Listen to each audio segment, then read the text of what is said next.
Zeleni se zoro, zeleni se dušo. Dobar dan, nalazimo se u selu Vrmđa. Danas se održava Vrmđa Fest, 6. po redu, to je festival turističko-ekološko-dokumentarnog filma.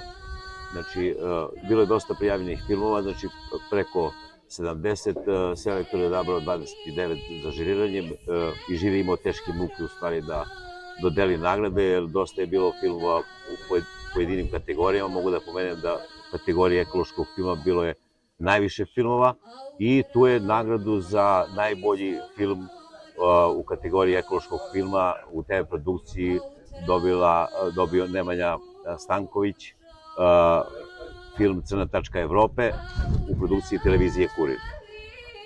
Po 70 filmova je stiglo na festival, selektor je odabrao 29 za žiriranje i žiri je bio na teškim mukama da praktično dodeli nagrade, jer po kategorijama bilo stvarno dobrih filmova u jakoj konkurenciji, tako da prvi put na festivalu Vrmđa Fest dodeljuje se i ravnopravni Grand Prix, odnosno 2 Grand Prix-a za filmove koje su najbolji.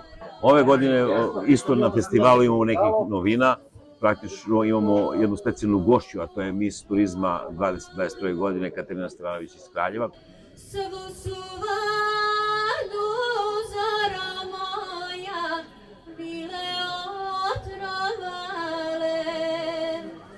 Posebno mi je drago da se festival odigrava 6. put.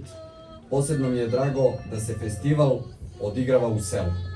I Slaviša je jedina osoba koja ustoji tada rekao, mi u Vrmđi širimo potencijale, mi smo doselili nove ljude, pokrećemo Vrmđa Fest. I taj entuzijazam i taj, kako bih rekla, ta ljubav prema ovom regionu je mene zaista fascinirala.